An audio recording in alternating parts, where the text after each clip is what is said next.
Estimats opositors i opositores d'Oposites Fàcil, anem a parlar sobre la normativa pel que fa a la transparència, l'accés a la informació pública i al bon govern.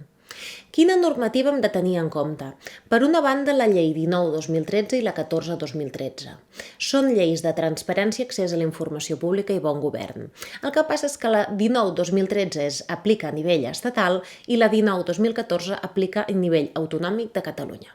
A més, hem de tenir en compte el decret 8/2021 sobre la transparència d'accés a la informació pública i la llei 37/2007 de reutilització de la informació del sector públic.